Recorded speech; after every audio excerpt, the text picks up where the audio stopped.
Kaya pwede rin kayong tawaging mga matitibay hanggang dulo, tama ba?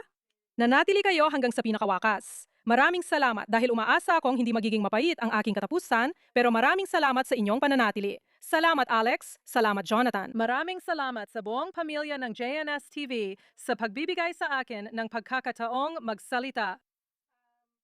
At gusto kong pag-usapan natin ang tungkol sa information warfare dahil sa tingin ko, isa ito sa mga bagay na hindi natin masyadong napag-uusapan. At malinaw na abala ito sa marami sa atin, hindi lang dahil nasa industriya tayo ng impormasyon o nakikitungo tayo sa impormasyon. Pero sabi ng punong ministro, ito na ang ikawalong larangan habang nilalabanan natin ang digmaang may 7 larangan.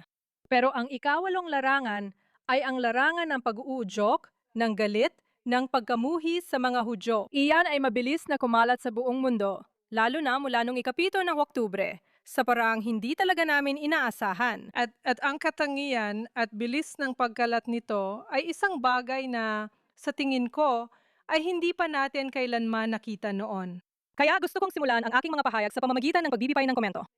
Nakita ko sa aking feed kaninang umaga ang isang bahagi ng isang panayam na si Jeremy Boring na nagtatrabaho para sa The Daily Wire. Siyang CEO ng The Daily Wire at sa tingin ko meron din siyang podcast. Ini-interview siya ng isa pang podcaster. At sinabi niya doon sa clip na napanood ko na tuwing may sinusulat siyang pabor sa Israel, agad siyang binabaha ng mga reaksyon. Hindi siya Hudyo. Nang alam mo na, 12-12 ng mga komento na inaakusahan siya ng kung ano-ano gaya ng blood libel o kung anong anti-Semitic na paninira ang uso sa araw na iyon. Kaya tuwing may sinasabi siyang pabor sa Israel, lagi siyang binabanatan. Binabanatan siya ng 12-12 ng kung hindi man daan-daang komento mula sa mga gumagamit na inaatake siya bilang isang Hudyo, kahit hindi naman siya Hudyo. At may isa pa tayong napapansin na ang TikTok, nang pumasok ang TikTok sa merkado ng Amerika, nakita natin ang direktang kaugnayan sa pag-angat o pagpasok ng TikTok sa merkado ng media sa Amerika. At ang pagtaas ng anti-Semitismo sa Estados Unidos, ibig sabihin ang mismong plataporma ang naging direktang tagapagpalaganap at tagapakalat ng anti-Semitismo sa buong lipunan ng US. Habang dumarami ang tao sa TikTok, dumarami rin ang anti-Semitiko. Halos isa sa isa ang proporsyon. At alam mo, parang kabalintunaan ito, di ba? Marami sa atin dito ay naalala pa ang panahon bago nagkaroon ng internet at kung gaano tayo namangha ng malaman nating pwede tayong makipag-usap sa iba't ibang tao sa mundo gamit lang ang computer at hindi na kailangan ng fax o selyo, di ba? Ibig kong sabihin, ito ay isang bagay na hindi natin kailanman naisip noon. Itong dial-up na koneksyon sa internet at bigla ka na lang konektado sa buong mundo. At pagsapit ng unang bahagi ng ika-20 siglo, binabago na nito ang kinalabasan ng mga eleksyon. Nakakaapekto ito sa kung sino ang mas marunong gumamit ng internet, mas naipaparating ang mensahe, at naapektuhan ng politika sa hindi inaasahang paraan. Pero ang katuklasan natin ay ang pagdami ng impormasyon sa buong mundo ay hindi nangangahulugan ng paglawak ng kaalaman. Hindi ibig sabihin na mas marami silang nakikitang impormasyon o bagay araw-araw ay mas nagiging marunong sila.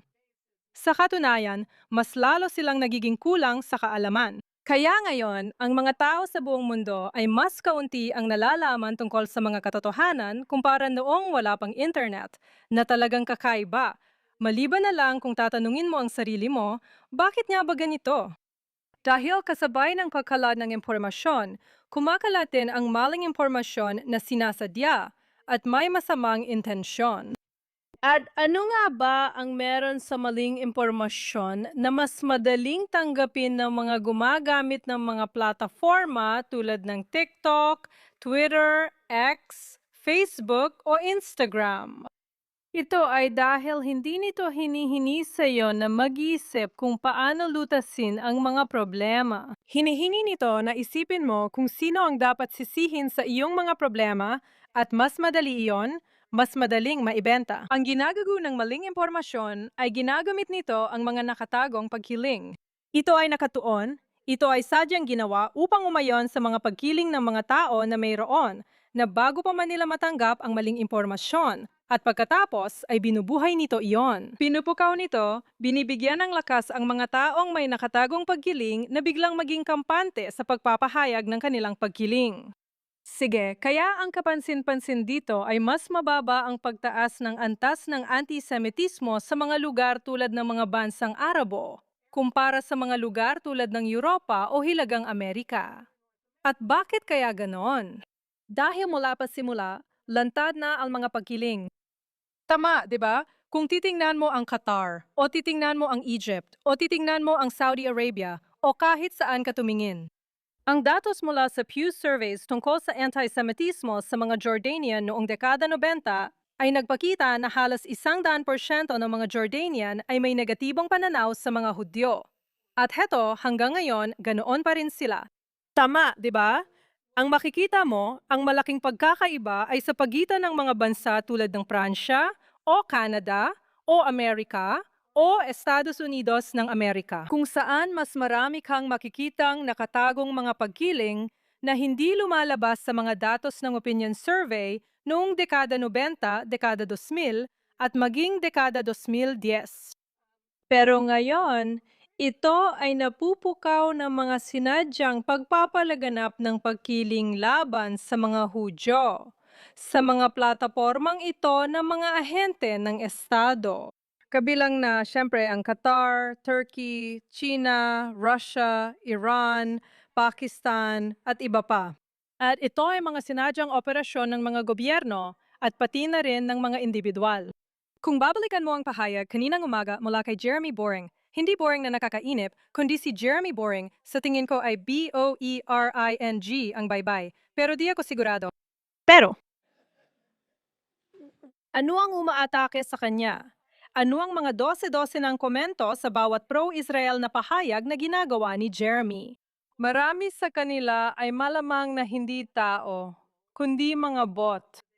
Ibig sabihin, mga otomatikong sagot yon na pinapagana ng isang algorithm na naka-align sa pro-Israel na mensahe. Ibig sabihin, na-activate ito kapag may pro-Israel na pahayag, pro-Israel na parirala, o kung ano man yon. At kaya otomatiko itong napupunta sa kanya, tama ba? At napapalayo nito ang mga tao sa kanya. Baka mawalan siya ng mga subscriber. Sa pagdaan ng panahon, mapapansin mong karamihan sa mga influencer, podcaster, broadcaster at manunulat ay ginugugol ang oras sa pag-uusap tungkol sa widgets. Pero kung pinag-uusapan nila ang widgets at bigla na lang silang magbabanggit ng tungkol sa kung paano kinokontrol ng mga Hudyo ang Hollywood, bigla na lang yung pahayag na yon ay nagkaroon ng 300,000 mas maraming views kaysa sa kahit anong sinabi nila tungkol sa karaniwan nilang paksa na widgets. May isang tao na nagsasalita ng tungkol sa bagay na walang kinalaman sa mga Hudyo, tulad ng male fitness. Madalas na namin itong nakikita sa manosphere. At bigla na lang kapag nagsimula na silang magpasok ng antisemitismo sa mga pahayag nila, bigla silang sumisikat sa buong mundo. Bigla silang nagkakaroon ng malaking respeto bilang eksperto sa ising di umano'y kontrolado ng mga Hudyo ang lahat ng masama sa mundo. Kaya kung gusto mong makakuha ng pinakamaraming subscriber sa podcast mo, o kung ano man ang binebenta mo, ang paraan para magawa yon, natutuklasan mo, ay sa pamamagitan ng pagdadala nito. Ang antisemitismo ay sa pamamagitan ng pagpapalaganap ng mga mensaheng laban sa mga Hudyo at pagbibigay ng pahintulot sa iba na maging komportable sa sarili nilang antisemitismo o gawing parang pagkakakilanlan ang pagiging antisemitiko. Kahit na hindi naman talaga nila masyadong napag-isipan ang tungkol sa mga Hudyo noon, at siguradong hindi rin naman nila talaga naisip na kamuhian kami. At malinaw na malinaw. Alam mo, kitang-kita mo yan sa mga woke, diba? Na sila ay tumutugon. Hindi lang yon, hindi rin naman parang may isang taong biglang nadiskubre na Israel ang ugat ng kasamaan, lalo't pinuri pa niya ang Israel matapos ang Oktubre 7. Hindi naman agad siyang nakahanap ng mas malalim na katotohanan. Sa halip, natuklasan niya ang mas malalim na katotohanan ng marketing. Kaya't ito ay mas malalim na katotohanan tungkol sa kita na siyang nagdadala sa atin sa tanong na, ano nga ba ang dapat nating gawin? Kaya kasama ang mga demokrasya at mga lugar na may kalayaan sa pamamahayag. Pero gusto ko munang banggitin ang isa pang bagay, ang mga pangkalahatang institusyon na ating pinagkakatiwalaan upang maging nagsasabi ng totoo o kahit papaano ay may kakayahang magpalaganap ng totoong impormasyon ay ang media at akademya. Tama ba? Ibig kong sabihin, ito ang dalawang klasikong institusyon na kapag may selyo ng Harvard University or ng New York Times, alam mo ang totoo yon. Nabasa ko ito sa Times, di ba? Ilang beses na nating nasabi yon. Nag-quote tayo ng isang artikulo. Isa itong artikulo na nabasa ko sa New York Times ilang linggo nang nakalipas, di ba? At pagkatapos, lahat ay naniniwala sa'yo. Tama, di ba? Ganun naman palagi sa mga nakaraang taon. Ngayon, nakatanggap ang New York Times ng Pulitzer Prize para sa front page photo ng batang may cystic fibrosis at ginamit ito bilang isang blood libel para sabihing ginugutom ng Israel ang mga bata sa Gaza. Tama ba? Tinanggal nila sa larawang iyon ang kapatid ng batang lalaki na isang normal, malusog at busog na bata. Tama ba? Ayaw nilang isama iyon, kaya tinanggal nila. Alam mo, kaya ang New York Times ay sadyang nagpapakalat ng blood libel. Sinadya talaga nila na may masamang intensyon. At pagkatapos ay mayroon kang mga bagay tulad ng settler colonial studies, di ba? Sa mga nangungunang universidad kahit wala namang ganoong bagay. Kaya katang-isip lang lahat ito. May mga nagsusulat pa ng libro tungkol sa settler colonialism. Nakatira ako sa Efrat. Wala pa akong nakitang kolonyalista sa amin. Puro housewife lang sa suburb namin. Alam mo yon, kaya ibig kong sabihin, at saka nga pala, doon ipinanganak si Haring David. Kaya ayon, ganon. Isa itong phenomena na kinakaharap natin ngayon na bago, na iba sa mga nakita natin noon. Kung saan ang mga institusyon na dati nating maasahan para tiyakin ang katotohanan ay bayad na ngayon. Alam mo ba kung gaano kalaking perang na ibunyag na ipinando ng Qatar sa mga institusyong pang-akademiko sa US? Daan-daang bilyong dolyar na yata sa nakaraang 15 taon. Napagtanto nila na pwedeng manipulahin ang mga naratibo online. At ginagawa rin ito ng China, di ba? Hindi lang yon ang kaya mo. Kundi kapag nag-donate ka sa isang institusyon, para na rin ang institusyon. Pagkatapos, maari mo nang ipakilala ang buong larangan ng akademya. Na lahat ay mali, na lahat ay kasinungalingan, na lahat ay talagang hindi totoo. Kaya ang mga tagapagpatunay, ang akademya, ang tradisyonal na media ay parang, alam mo na, bahagi ng komplikadong ito ng kasinungalingan, ng pag-aangkop ng mga mensahe sa mga nakatagong pagkiling. Kaya ngayon, matapos sabihin ang karamihan sa malungkot na katotohanan tungkol sa sitwasyon, ang tanong ay, ano ang dapat gawin ng mga Israeli? Ano ang dapat gawin ng mga Hudyo sa buong mundo sa harap ng ganitong kalagayan? Natatanging sistemang ito na ginagamit laban sa atin. At sa tingin ko, may dalawang sagot. At wala sa kanila ang perpekto, pero sapat na ang pareho. Ang unang bagay na kailangan nating tandaan ay may isa tayong puhunan na pabor sa atin, maliit man ito pero mahalaga. Tinatawag itong katotohanan. At tara, para sa katotohanan, palakpakan natin ang katotohanan, di ba? Malakas na palakpakan. Tama iyon.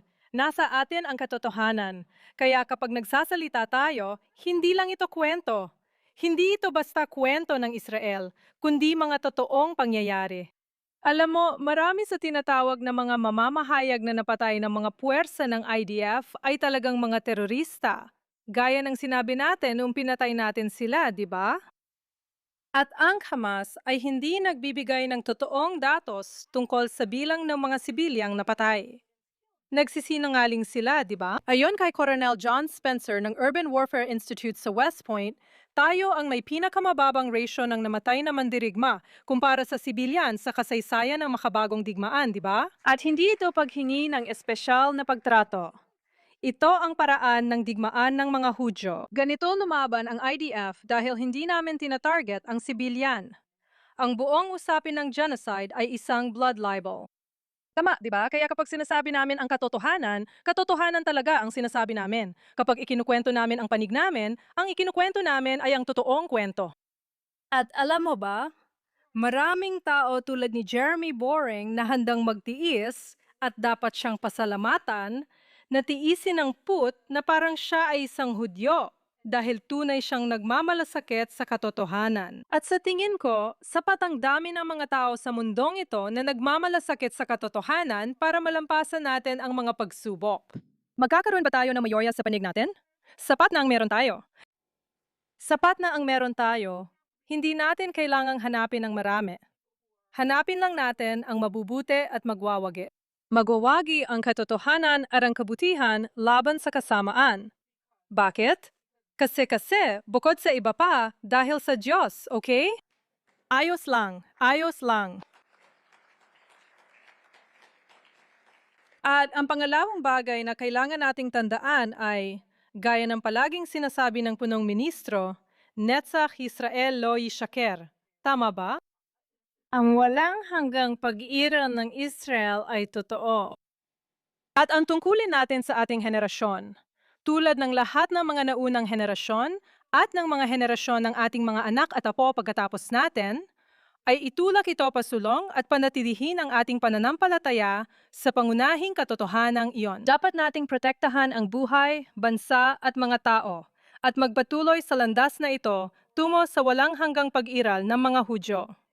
Iyan ang ating tungkulin at mahusay natin itong ginagawa. Hindi natin dapat isipin ito bilang isang karabana. Lahat ng kasinungalingang ipinupukol sa atin ay parang asong tumatahol lang.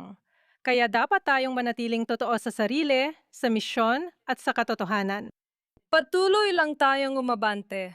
Huwag magpa-distract o magpalinlang sa mga asong tumatahol sa gilid. Dahil tayo ang ating kwento, at tayo ang sumusulat ng ating kwento, at tayo ang nagpapatuloy sa ating kwento.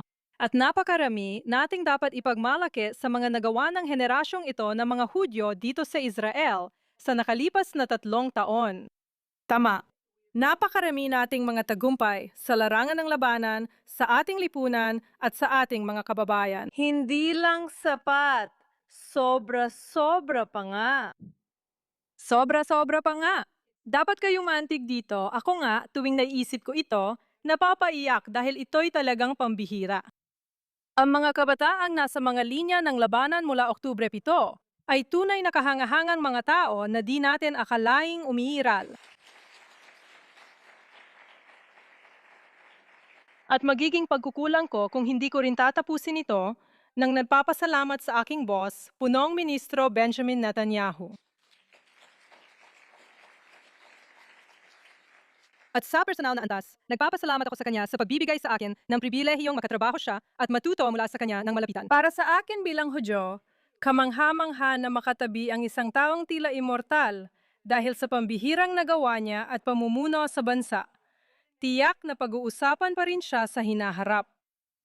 Tayong lahat, lalo na ako, ay malilimutan. Pero siya ay pag-uusapan sa paraang katulad ng pag-uusap natin tungkol kay Haring David at Josue. Lagi siyang maaalala ng mga tao dahil sa mga ginagawa niya ngayon.